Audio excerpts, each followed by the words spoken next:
Clean course. Join 30 Bales for lunch, dinner, or their scrumptious weekend brunch. Conveniently located at 1106 Main Street in Hopkins with plenty of free parking. See their menu at 30bales.com.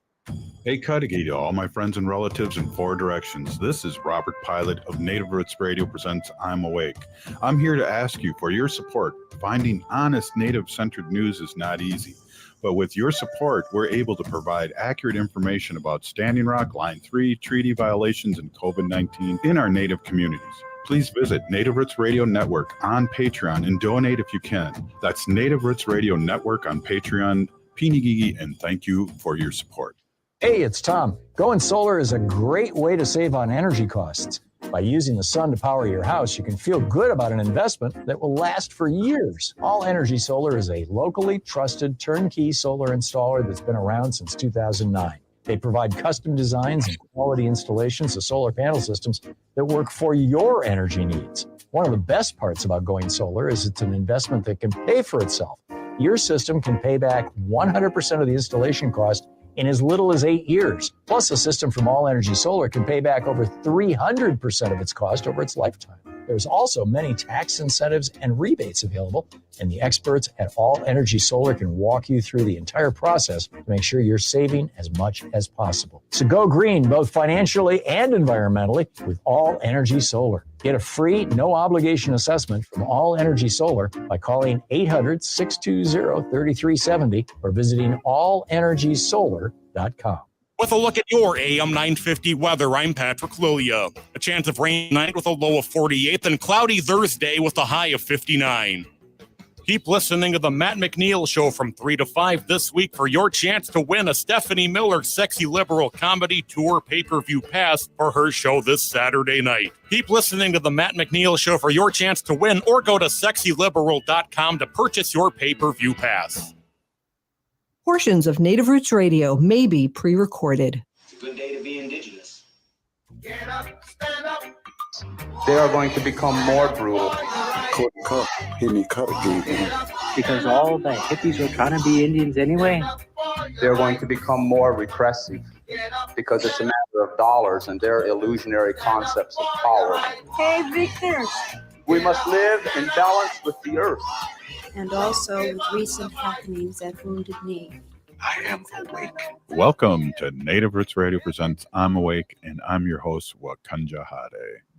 Hey, Cudahy to all my friends and relatives in four directions. You're listening to Native Roots Radio presents I'm Awake, and I'm your host, Robert Pilot. We discuss local and national Native news and events, and as you know, Haley, Native issues are human issues, and human issues are Native issues. They are, Robert. This portion of the show is supported by the Minnesota Indian Women's Sexual Assault Coalition.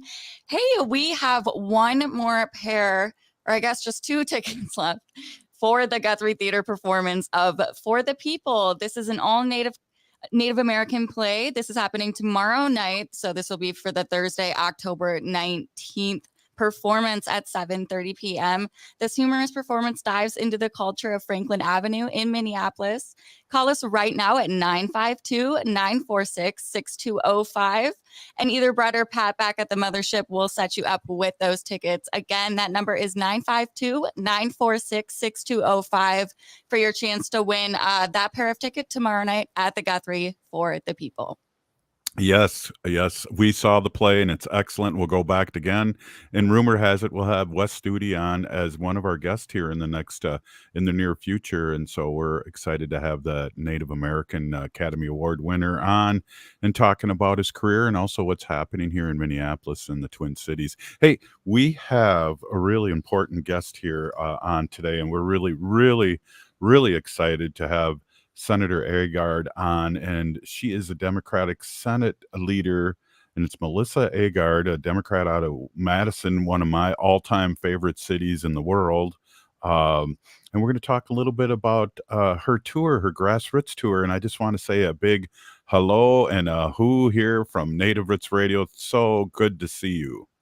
I'm thrilled to be able to spend some time with you guys talking about something that's super important to me, cannabis reform in Wisconsin and across the Midwest. Certainly, we are not helping the Midwest as we continue falling backwards with our neighboring states.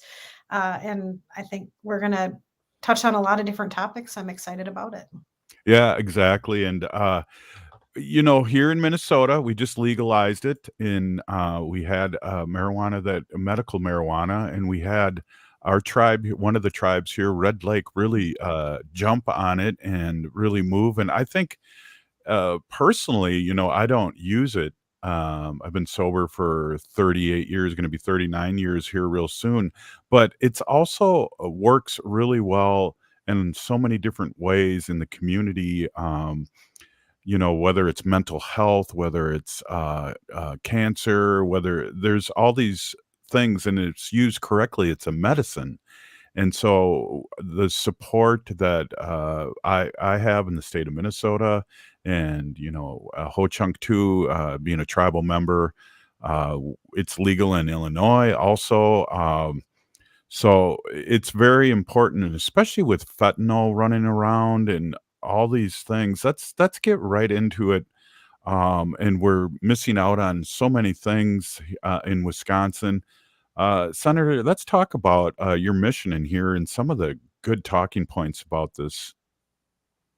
Yeah, so I know that the most dangerous thing about cannabis in Wisconsin is that it continues to be illegal.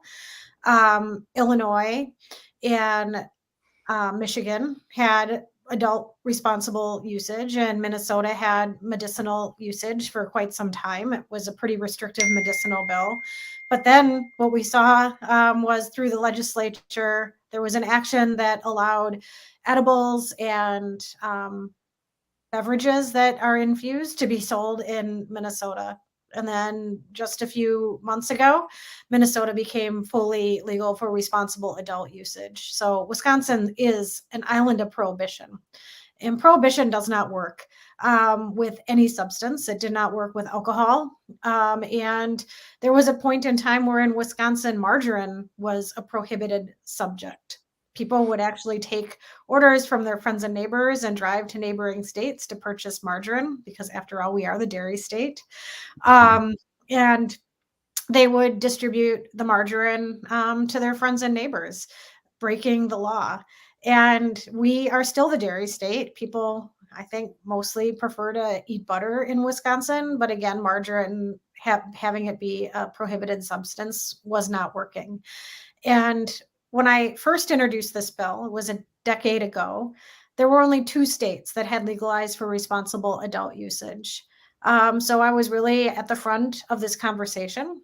And it was because people were reaching out to me as a state assembly representative at that time and sharing stories about how prohibition of cannabis in Wisconsin was harming our communities. And this wasn't a concerted effort. It wasn't an opportunity where people were coming together who had already organized. They were individual stories, whether people of color who were talking about how the racial disparities and cannabis-related arrests were harming them, whether it was veterans who were able to receive relief from the cannabis plant, but in Wisconsin, they knew that they could be a felon for using that plant that grows out of the ground. Whether it was parents who have children with debilitating diseases, that those children with similar diseases in other states were experiencing real relief, and the parents wanted nothing more than for their children to be able to have access to that plant.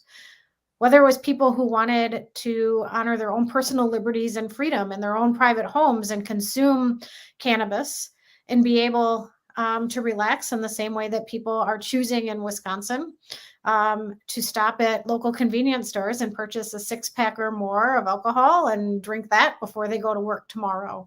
And the stories are robust, and I could go on and on for longer than we have here and continue explaining why it is that prohibition is dangerous. And so I rolled up my sleeves and started working on a bill that would have responsible adult use policy in Wisconsin for folks over 21 and access for folks under the age of 21 and above, also for medicinal relief to use the plant. We're here with Senate Democratic leader Melissa Agard, a Democrat out of Madison, Wisconsin, again, one of my all-time favorite cities in the world.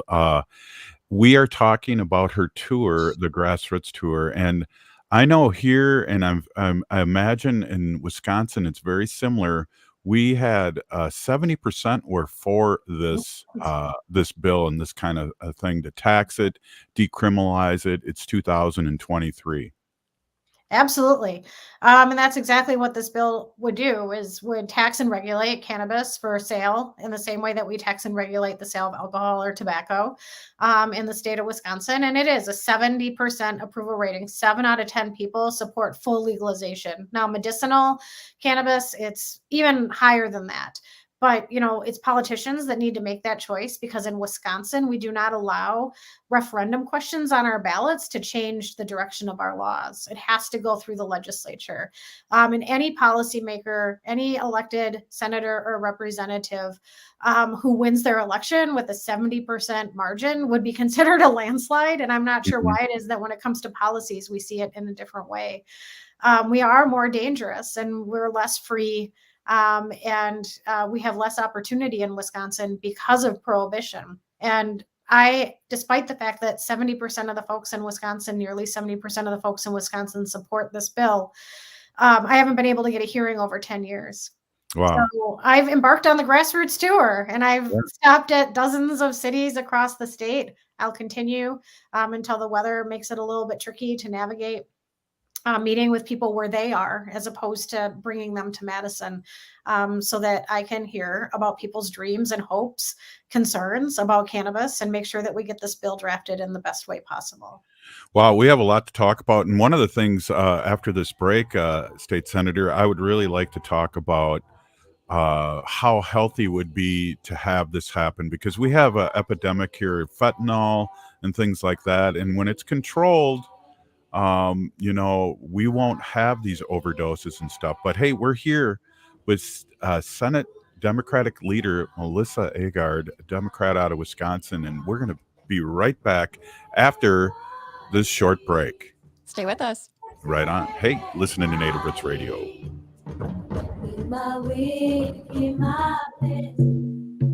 When we heal from our traumas, when we face our fears, let go of our addictions, when we relearn our values, when we live our teachings, respecting our elders, cherishing and honoring our children, when we honor and take care of our spirit, there will be no room left for sexual violence. Sponsored by the Minnesota Indian Women's Sexual Assault Coalition. Getting bus and train information in your language just got easier. Customers who call Metro Transit at 612-373-3333 are able to select language options at the start of the call. Access Next Trip, their automated real-time schedule information tool, and other Metro Transit assistance by calling 612-373-3333. For more information about other transit informational tools, visit metrotransit.org/tools. Back to school season is here. And while this is an exciting time for parents, kids, and educators, let's not forget how far we've come in our battle against COVID-19. We're in a better place, but COVID-19 is still here, and we need to continue to help protect our communities. With the flurry of new schedules and classrooms, let's not overlook the fundamentals of staying safe. Wash your hands regularly and watch for any symptoms like fever, chills, a cough, or shortness of breath. Should you or someone you know have COVID-19 symptoms, stay home and get tested. Find more tips on continuing to be safe at health.state.mn.us. Let's have this back-to-school season be a time of renewed commitment to our collective health and brighter future for our Native communities. Again, find more tips on continuing to be safe at health.state.mn.us. This message is brought to you in partnership with the Minnesota Department of Health. Hi, this is Representative Sharice Davids from Kansas. I'm Ho-Chunk, and you're listening to Native Roots Radio. And we're back to Native Roots Radio presents I'm Awake, and this is Robert Pilot. This portion of the show is supported by Native American Community Clinic on Franklin Avenue in Minneapolis, honoring health and tradition. Yes, they do. Hey, we're here with State Senator Agard, and we are talking about her tour, Grassroots Tour, and I'd like to just bring in the fact that, not the fact, but just in the discussion that we have an issue here with fentanyl, and what better way? And I mean, people are mixing marijuana with fentanyl now, and what better way to protect people is to legalize this? And welcome back. Absolutely. So it's vitally important that we make sure that everyone in our communities is as safe as possible. And that's why regulation of cannabis is the right thing. It's a safety issue. Not only would we be able to address racial disparities that exist because of prohibition, but we also know that there is a very successful illicit market of cannabis and of other substances. And, oftentimes people will say, why do you want to introduce a new substance? Well, I'm not introducing something new. Actually, cannabis has been found in the tombs of pharaohs in Egypt. It is something that has been on this earth for a very long time, and that human beings have had a relationship with. It's only over the last 100 years or so that it's become more taboo, and we need to crawl ourselves out of that hole. I lost a brother to fentanyl poisoning, and I know that that is not a unique story. There are empty chairs and broken hearts across our nation because of the fentanyl and opioid epidemic. And folks that are distributing illicit substances, including cannabis, are oftentimes distributing other illicit substances, fentanyl and the such. And we need to make sure that folks are safe. And with regulated legal sales of cannabis, we will be able to make sure that there are not pesticides, that there's not mold, that there's not fentanyl, that it's labeled. There's truth in labeling. In the same way when you buy alcohol, it tells you what the proof is. The science is there. And it is highly regulated in legal states where you have to show your ID multiple times, and there's an educated person selling it to you. Where on the illicit market, kids and adults are accessing uncontrolled substances, and it can be very, very harmful to our communities as well as the consumers. I know Minnesota, their bill is over 300 pages, maybe even more than that, long. And so there's been intensive scrutiny on this. And I imagine, too, you've been able to see that bill, State Senator, that it's just not a wishy-washy, let's legalize this and have a good old time. There's restrictions, like you said, age restrictions and where you can do it and things like that. How has your tour been? And I see you've been in Madison, Superior, Wisconsin, Fond du Lac, and Sheboygan. How has your tour been, and how's the response been? Leg. Before that, I was in Platteville and Green Bay and Eau Claire. I've been in La Crosse, Milwaukee, Wauwatosa. I'm sure I'm forgetting other communities as well. And frankly, it is clear that people have questions. They want to make sure that we're doing this in a thoughtful way, that we're providing real protections for our communities, for our local governments, as well as for the people who live in Wisconsin and people who spend time in Wisconsin who may be choosing to go to a dispensary to purchase. But prohibition isn't allowing us to do any of that. And the bill in Minnesota, as well as the legislation in Michigan and Illinois and the 20 other states, because there's 23 states that have legalized for responsible adult usage, those are pages and pages of protections that do not exist in states that have prohibition. And when I point that out to people, when we're talking about education of youth and impaired driving, licensing, labeling, the list goes on and on. It is clear that we have been very thoughtful. And when I was in Superior, I drove over to St. Paul and I sat down with advocates as well as lawmakers who were at the front lines of passing the bill in Minnesota. And we're asking the same questions that you all asked, and you had a very robust process. It lasted for a long time. It went through many committees. Lots of people stood up and put their feedback in, but frankly, no conversations were led with the fact that prohibition is safer. Exactly. We've had the opportunity to have a lot of the leaders on our show. I know for many years, our friend, I can't think of her name right off the top of my head right now, but she's been on our show a bunch of times, and she's really led the way as a state representative here. and it passing was a huge thing. I know we had at the signing, we had former Governor Jesse Ventura there. He was really leading the way too in many ways. His wife is using it for medical purposes. I just think that it's 2023, and there's so many people, especially during the 3 strikes, you're out, that are in prison now for things. And frankly, for me, being a Ho-Chunk, it would be great for economic development for our tribe and our nation to do something similar that Red Lake's doing up north.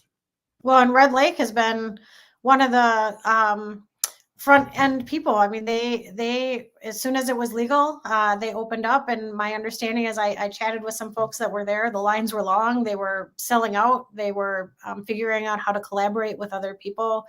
And they're really investing in the prosperity of their own people, their own community. And that's what government should do, is make sure that we are safe, that everyone in our communities are safe, that is equitable, and that we're providing paths to prosperity. And that's what this bill does, is it honors our own liberty. It provides more opportunity and money for reinvestment into our communities to make them be better, as well as really lifts up the individual as well.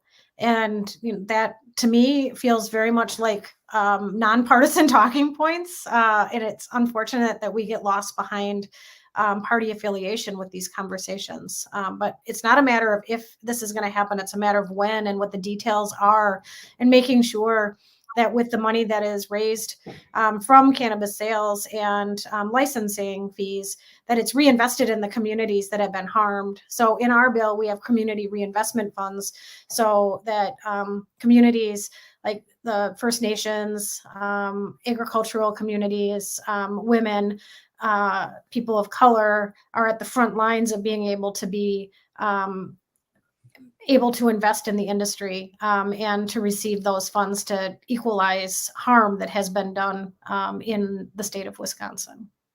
Right. And I want to apologize to State Representative Jessica Hansen for forgetting her name. She's a good friend of mine, but what a forefront, really worked on it for the last 7-8 years. And she's a doer, and I'm sure you've talked to her, State Senator, about all the things, that the hurdles. It is a matter of time that it's going to happen, and we need Wisconsin to jump on it because of all the economic development, and also there's going to be in the bills. There's here in Minnesota, there's help for people that need help, whether they're abusing alcohol or drugs or whatever. So let's get this done. What I always like to, Senator, is to get a call to action. What can people that are listening to the show, and especially we're on civic media all over Wisconsin here, we're on 20 other stations. What can they do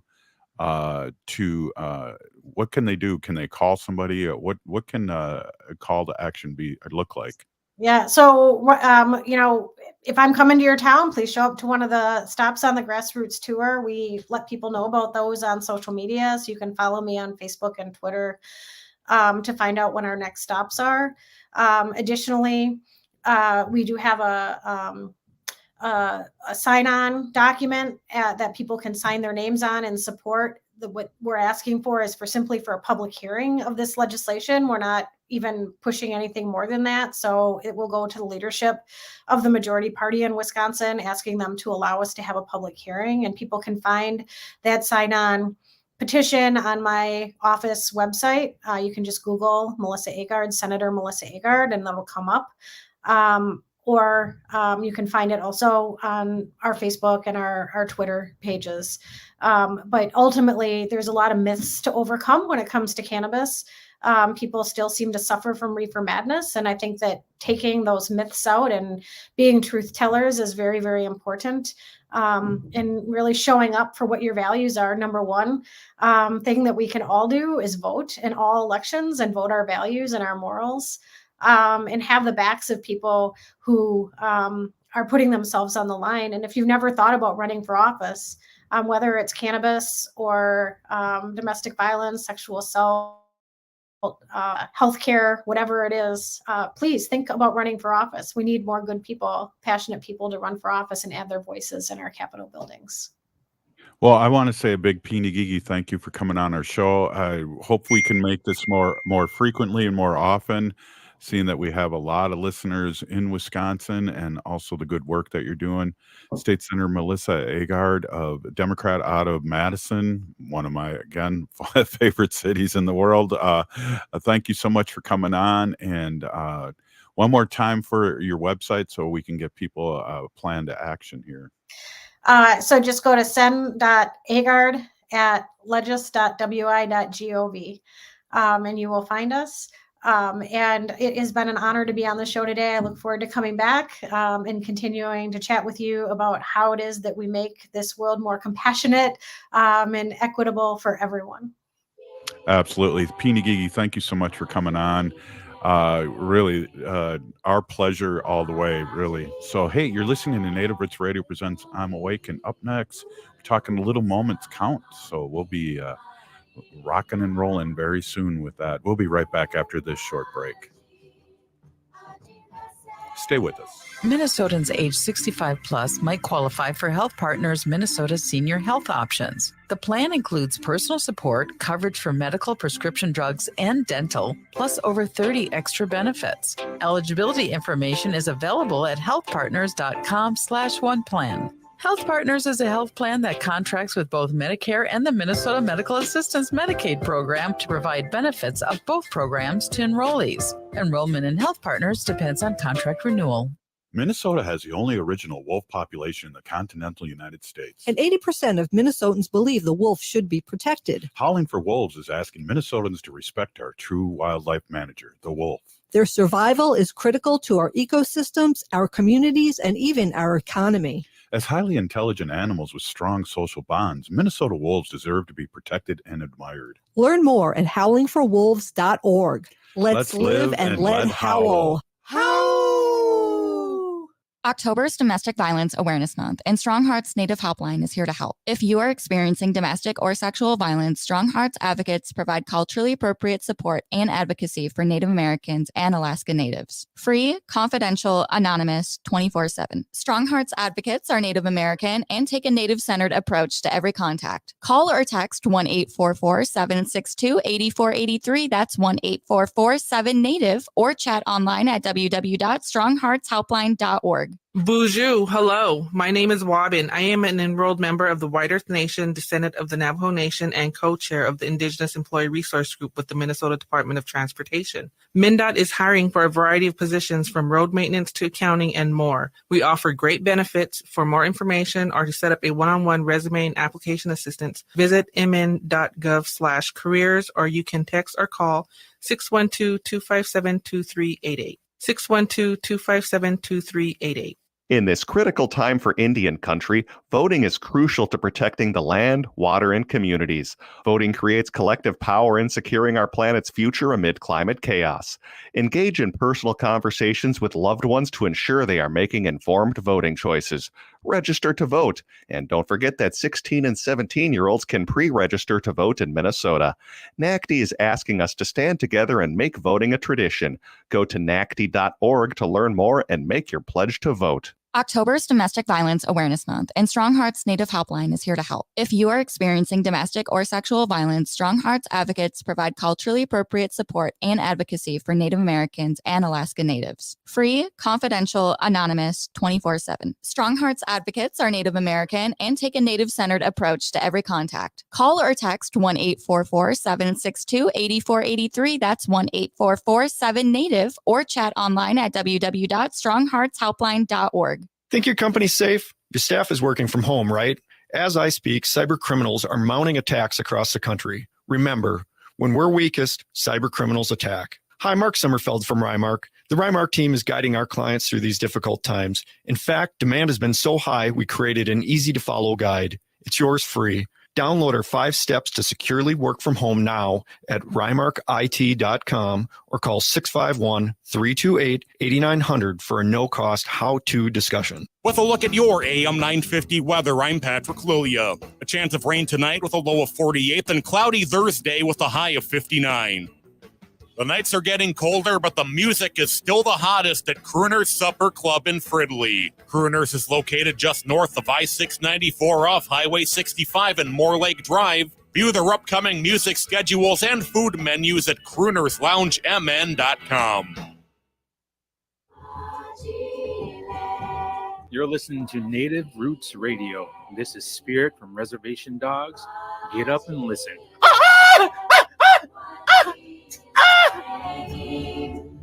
Welcome back to Native Roots Radio presents I'm Awake, and this is Robert Pilot. This portion of the show is supported by Little Moments Count. Native Roots Radio is excited to be partnering with Little Moments Count to host conversations focused on early childhood development, where we welcome monthly guests to talk about how they view the role of early childhood development in creating bright futures and strong communities. For more information, you can visit littlemomentscount.org. Wow, we really enjoy our conversation with Little Moments, and we've been partnering with them for a couple of years now, and really excited. We have a young warrior here, Justis Brokenrope, and he is going to be talking a little bit about the Wahójourdpi school that he's working at, and we have a grip of questions for you, Justis. So I hope you're ready. Welcome. Oh, Wahójourdpi, Justis Brokenrope, Makiapido, Chante, Washte Nape, Chiuzapido. Thanks for having me today, Robert, Haley. Right on. Hey, tell us about the school and about what's going on there with the Language Nest and its mission, and talking about Dakhota language. Yeah, so we started, last year was our pilot year. I'm the assistant teacher in a Dakhota language immersion preschool classroom. So in this classroom, for those who aren't familiar with immersion settings, we don't speak anything but Dakhota. Right now we have 2 to 5-year-olds. We have 11 students enrolled in the class. Last year we started with 5, so we jumped up quite a bit. The lead teacher in the classroom is Brenda Toscano Whiteface. She's a first speaker, which we're really grateful to have. And yeah, we're going strong. We're about a year, not quite a year and a half into it, but enrollment's increased, and seeing great results from the kids. Yeah, it's exciting because the young ones can learn quicker than us old ones, and the revitalization is so important to keep us being natives in the next generations to come. So I just applaud what you're doing. I know it's huge all over Turtle Island, with tribes really trying to pick it up, because I feel like we've lost a couple generations, my generation and the generation before, with boarding schools and all these things that have really tried to erase us. So I just applaud you and you working with these young ones. Yeah, thank you. Yeah, I mean, it's the same for me, where I only grew up with a handful of my language. I'm Lakota from Rosebud, and so we had a few words here and there in the house, but I didn't have an opportunity like this when I was a young one. And so to be a part of this now is a really big thing, and a really moving thing, and really special in so many ways. Yeah, we can't talk about it enough. And I think, I believe, the last 10, 15 years, especially our young ones and our teens and people maybe your age are really stepping up to the plate. And that's been exciting for me to watch and see and experience too, secondhand, because we've lost our language. I mean, our family, but yet we, as Ho-Chunks, I believe we're down to 60 intimate speakers, and that's a red alert. We need to pull this out. So talk to us a little bit about how do you engage the family too, not only the young ones, but they have to bring that home with them too. Yeah, you said it right there. When you're at school for 8 hours a day, obviously we're staying in the language, everything's going down in that manner, but we don't have the kids those other 16 hours, obviously. And with the exception of 2 families, none of the other families speak Dakhota as a first language at home with their children or rest of their family. And so something in language revitalization, particularly indigenous language revitalization, the Maori and the Hawaiians are really the ones who put forth these really good models. I think roughly like 20 to 30 years ago, they were kind of figuring out what worked, what didn't work, and kind of hammered out the methods that need to happen in this sort of work. And something that we pulled from that and what we learned from them was that they had parent education classes. And so when our pilot year started last year, that would just be on a Wednesday evening during pickup. When the families would come to pick up their kids, the parents would come over and we would have a class for them where we would kind of review what we were doing with the kids in class. And so they could bring some of that language home. You know, how do you say, oh, like put on your coat, you know, like brush your teeth, things like that, that they're just simple phrases a lot of the time. And for our language, it's one word sometimes. Right. And so, you know, things that you can just embrace at home really quickly to get more language acquisition there as well is really vital. And so hopefully we get to a point where we can have more of those parent classes, and there are other Dakhota language opportunities in the Twin Cities, obviously. But yeah, that's kind of one of the big components of this, is making sure the parents are able to embrace the language and use it outside of the classroom with their kids. Yeah, it is really important. So the Nest enrolls Dakota families and their those affiliated with the University of Minnesota community, but it also aims to enroll families committed to language revitalization, regardless of financial resources. How do you ensure that everyone can be and have access to this? Yeah, so right now our cap is at 12 students. We have 11 currently. 3 of those kids belong to the same, they're siblings. So we have 8 different families, and only one of them is non-Dakhota or Lakota. And so we're not at cap yet, but obviously our priority is to give Dakhota and Lakota families, or to give those families priority in this program. And then beyond that, we have scholarships available for tuition at the school. And so we've done our best to make it accessible for everyone. And I think based off last year, our pilot year starting with only 4 families and jumping now to 8, things have been going pretty strong in that regard. So. Yes, there is a revitalization, and it's great. I think that we're talking about this and getting the word out. Haley, I noticed that you're listening intently. Do you have any questions? Because this is a family affair here.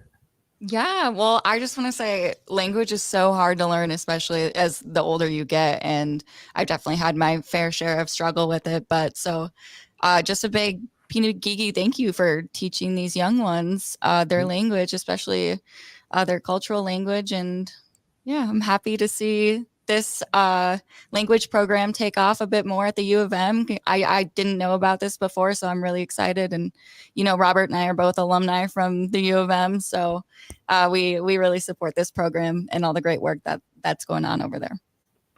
Oh, Pidamia. Right on. I the high school I taught at taught Ojibwe and Lakota, Dakhota. But I like a good hoka hey every once in a while. You know what I'm saying? Yeah. Hey, right on. Yeah. So when can you talk a little bit about your teaching? So if they're with young ones, is there games involved? Is fun things? How do you break the ice? And it's easier. I imagine that it's an immersion school where everybody has to speak the language. Yeah, and so for me personally, it was kind of I had just graduated from the U and studied Dakhota there and went to like programs around the city. And so when the school popped up, the job was offered to me, and I had a little bit of experience with early childhood, but had mostly taught adults. And so it was kind of nice going into this and having a lot of really good mentors. Brenda, the teacher here, she's been teaching early childhood for a long time. Sheila Williams-Ridge, one of the directors here at the school. For me personally, they really helped me engage with children in a meaningful way, in ways that I could understand, and then apply kind of this emergent curriculum and assisting with language acquisition. And so some of the things we do, I think you would see in a conventional preschool classroom. reading stories, games, songs, a lot of that. But then, constantly maintaining ourselves in the language, just making certain that we're not breaking it. But then also a focus at this school is more of a nature-based curriculum. So we spend the majority of our day outside, and we strive to do that throughout the whole year. And that nature-based curriculum was really in line with our Indigenous perspectives too, in the ways that we want to talk about the world around us and our relatives in nature, and kind of embracing those ideas, and then making sure that these kids are understanding that in a good and safe space where they feel comfortable, and then hearing it in the language as well. And so, yeah, it is a lot of things that you'd imagine you would do with 2 to 5 year olds. But again, all in the language, and then, striving to kind of just like be outside as much as possible and see what they're interested in and the things that they want to talk about and how we can talk about it in the language. I'd like to hear some of the obstacles. One of the things I was thinking as you were talking is being a former teacher, it was 10 months with the kids and then we wouldn't see them in the summer, but that's got to be hard for a language learner. Absolutely. Yeah. Regarding obstacles, I mean, that's a huge one.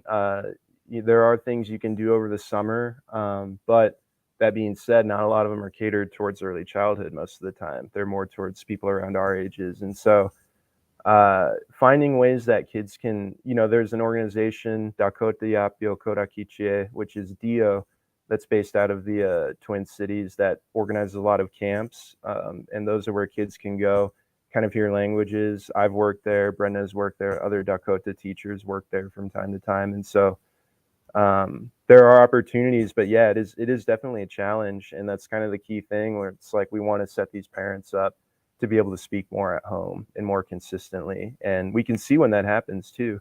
But yeah, that's definitely an obstacle. Another one that I think is pretty well known across Indigenous language revitalization in general is that we need more speakers, more learners, and more of those willing to be teachers. When you start learning your tribe's language, especially as a young person, there's an inherent pressure where everyone's like, well, are you going to go teach it? And so I think a lot of people get intimidated, and maybe that's not their priority at that time, or that's not what they want to do, and that's okay. But really, we just need more people, learning as much as they can. But yeah, it's there are certainly challenges, and I think Ho-Chunk, Ojibwe, all the other groups in this area that resonates with them as well. So. Hey, can you hang with us for another segment and howl with us? We're going to howl for Howling for Wolves in the beginning of the segment. And you're listening to Native Roots Radio presents I'm Awake, and we're here with Justis Brokenrope, and we're going to talk more about language. We'll be right back. Stay with us.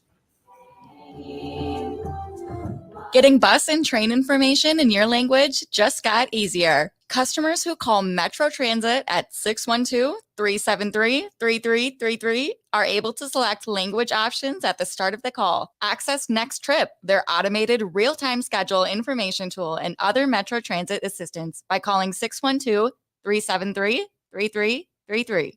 For more information about other transit informational tools, visit metrotransit.org/tools. Be a vaccinative.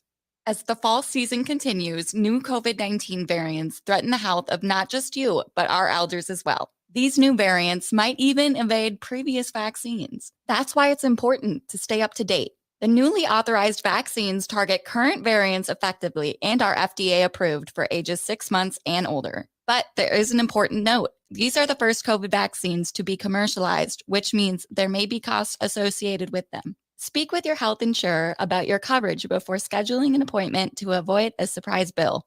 For those without health insurance, help is available. Ask your health clinic about options or visit vaccines.gov for free locations. Getting vaccinated protects you from severe disease. Don't put yourself or elders at risk. So be a vaccinative and protect our community. You can visit vaccines.gov for free vaccine locations. This message is brought to you in partnership with the Minnesota Department of Health. The Guthrie Theater presents For the People, an irreverent new comedy born of the Twin Cities Native community.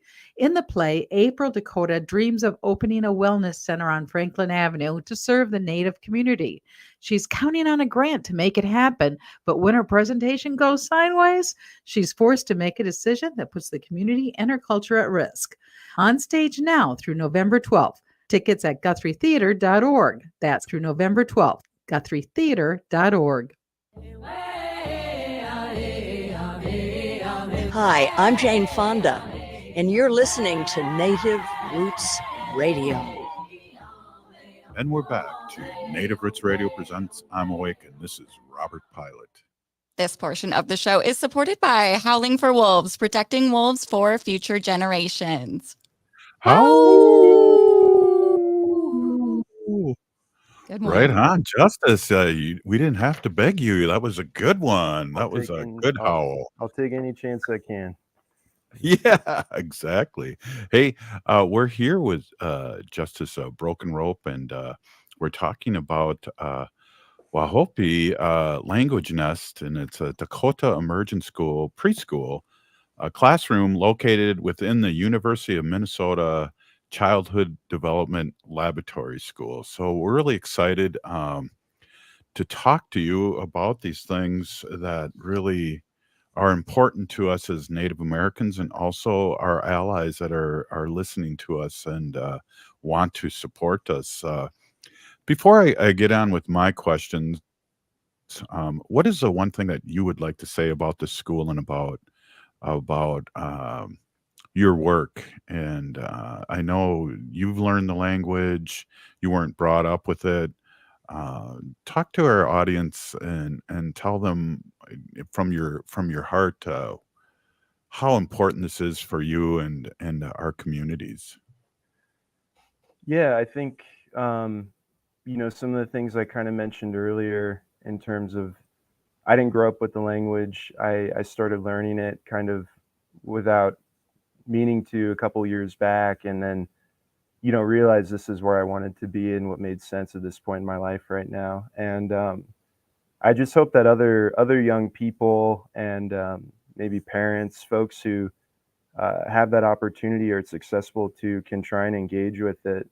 I know in some ways it can be a privilege. Going to the university is a privilege. Like a lot of these things are really difficult to obtain depending on your circumstances. And so, I don't consider myself a fluent or advanced speaker. I still think of myself as an intermediate, even though I've been learning for 5 years. But that's the thing is with our cultural ways, our language, we're always learning. And so, this is something I hope that other people hearing this or younger students can maybe think about, is just picking up some of your language, even if you don't want to be a teacher, even if you don't think you can do it right now, just doing your best to retain some of those things and pass it on for these future generations, because that's why we're doing this, is so we can bring back the language, revitalize it, and hopefully some of us raise our children in it and create new first speakers. I can never be a first speaker. So many people can never be a first speaker, but we have the opportunity right now to create them. And so that's kind of the thing, and why I'm here is I envision a place someday where I only hear Dakhota or Lakota, and being able to hear that in the Twin Cities even, or something like that, would show me that this works and that this is why we're doing this and why it's important. A friend of mine, Barry Hand, when I was trying to get into my Ho-Chunk language, he suggested, and he used to work at Harding High School when I worked there. He suggested using a word, and I don't know how frequent, but he said, replace it. Don't ever say it in English again. And I thought, wow, that's a really unique, I haven't done that, but that's a really unique way to look at that, and very doable. I know we talk in statements or more than one words, like, hey, Kadagi, Choka, that's just greeting my grandfather, for instance. What kind of tricks can we use as adult language learners, just off the top of your head?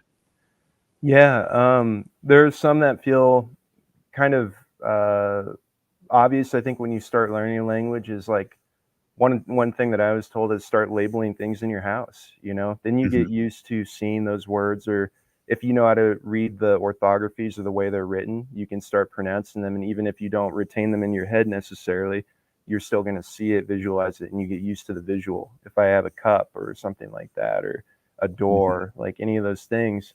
But then I don't know, everyone has different styles of learning, and it took me a while to figure out what worked best for me. But something fun that I've tried to do in this era of so much streaming and media consumption, I do use subtitles a lot in English. And so I'm seeing the words, and I'll often try and translate a movie that I'm watching in Dakhota or Lakota. And just kind of, that's like fun for me. Or listening to music. I've joked about the Ramones are one of my favorite bands, and their lyrics are very simple and they're easy to translate. And so just any way that you consume media and ways that you can alter it to be in the target language that you're trying to learn. Those are kind of like fun and helpful ways, in my opinion, to acquire that language. Yeah, I saw a young somebody. I don't know which language it is. I thought it was Lakota, Dakota, or Dakota, that they did voiceovers for a cartoon. And that I was thinking, well, you could do that if you can do different voices. Absolutely. Yeah, the Bernstein Bears. There's a whole season in Lakota. So Yeah, it's yeah, possible. yeah, yeah. That's something to do. And I know a lot of my older relatives don't speak the language, but they can understand it, which is kind of unique. They were brought up, their grandma would say words or speak in their language, but they never went to the next step. So yeah, that's really cool. So I just want to ask you, you know, what can our listeners and the broader community do to support your school and the initiatives that are happening? What, you know, and it's WahóHP, you know, what can people do to support that? Yeah, supporting Wahóҗpi, there's a lot of different things. You know, again, to reiterate, looking for opportunities where you're from or where you're around to learn language. You know, the more that we have people we can talk to, the more that language is alive and is around, and you hear it, embrace it. I don't have many people I can talk to day to day in Dakhota or Lakota, and so, you know, just again, getting a few words in here and there, trying to do as much as you can with the language. For the school directly, in a lot of ways, like so many things in Indian country, we're grant based. And so financial means, if you have those, like it's always something to consider. Yeah, and then just acknowledging the land you're on and thinking about where you're at, the space. You know, this is a university that benefited from land grab. And so, you know, it's something to think about, that we're bringing the language back to this land. The University of Minnesota is right on the river. And so we think about that constantly with our kids, what we're doing. Dakhota is being spoken here every day on this river and on this piece of land. And, you know, that's why these children are here, and these children are sacred, and that's what we got to do. Wow. Good words. Good words. Well, I think you should drop the microphone and that was, no, seriously, that's what we like to hear from our language warriors and our young warriors, right, Haley? Absolutely. Yes. Yes, I caught you there, Haley, with your mic muted, but yeah, the button was close. But I appreciate that. And one last words. How can we creep on you guys? Got a website or any kind of Facebook out there? Yeah, the URL is kind of funky. It's lab-school.umn.edu/language nest program. But if you just visit Dekshi Google and type in, you know, Dakhota immersion classroom, or like Twin Cities Dakhota language nest, it'll pop up first result. And so that's kind of where you can find it.